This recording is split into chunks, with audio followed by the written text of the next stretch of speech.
Tendo pedal, não pode faltar a dose de fé.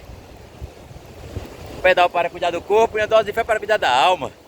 Hoje, uma reflexão sobre a humanidade de Cristo.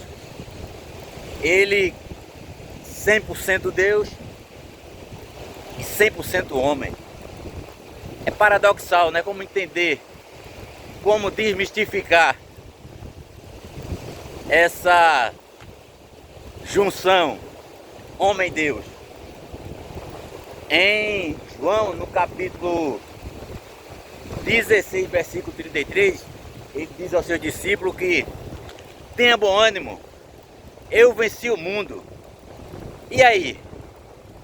Se ele venceu como Deus, ele não poderia dizer para os discípulos vencer como homem. Seria injusto. Como? O discípulo com as limitações humanas iria vencer. Se Jesus estivesse falando que venceu e aqui tenha usado, se comportado como Deus.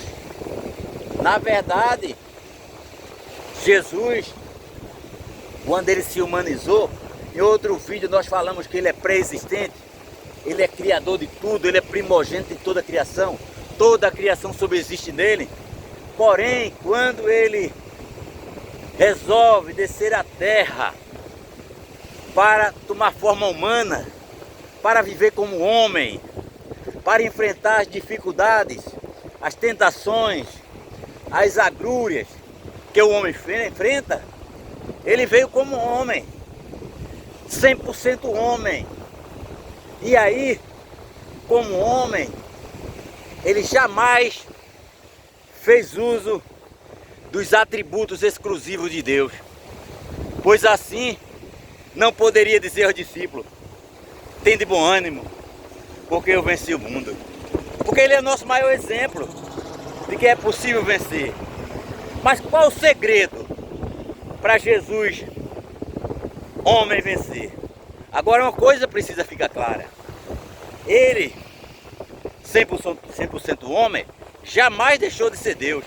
Ele é Deus, ele era Deus, porém não fez uso dos atributos exclusivos de Deus, como por exemplo a onisciência, a onipresença, a onipotência. São atributos exclusivos de Deus. Jesus jamais como homem usou, jamais comprometeu sua humanidade. Alguém pode dizer assim: mas como ele conhecia os corações das pessoas? Não seria onisciência? Não. O apóstolo Paulo escreve que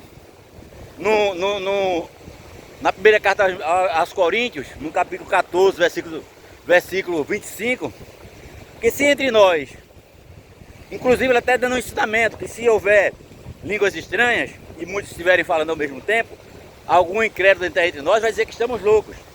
Mas ele diz que haja entre vós profecias, porque aí Deus revela os segredos dos corações. E o incrédulo entrando e vendo os segredos dos corações sendo revelados, com certeza dirá: verdadeiramente Deus está em nós. Então assim, o Espírito que opera no homem de Deus revela os segredos dos corações dos homens. Então assim, Jesus revelava o segredo do coração pelo Espírito. E aí Pedro, no livro de Atos, no capítulo 10, versículo 38, ele tira todas as dúvidas. Ele diz assim: assim como Deus ungiu a Jesus de Nazaré com o Espírito Santo e com virtude, ou com poder, o qual andou fazendo maravilha entre nós, libertando, curando, expulsando e libertando todos os oprimidos do diabo, porque Deus era com ele. Qual o segredo de Jesus? Era viver na dependência exclusiva de Deus. Jesus tinha um hábito da oração. Jesus vivia a palavra, Jesus cumpria a palavra, Jesus ensinava a palavra. Jesus nunca rompeu essa comunhão com Deus, pois o Espírito Santo habitava em Cristo, pois ele vivia nessa dependência, razão pela qual ele venceu. Isaías ainda diz que em tudo ele foi tentado. Homem experimentado no trabalho. A Bíblia diz que ele foi tentado em tudo, mas sem pecado. Por quê? Porque Jesus vivia na dependência exclusiva de Deus. Nós precisamos viver na dependência exclusiva de Deus. Não renegar segundo plano o hábito de oração, o hábito da leitura da palavra, da prática diária da palavra. Esse cara Jesus vivia.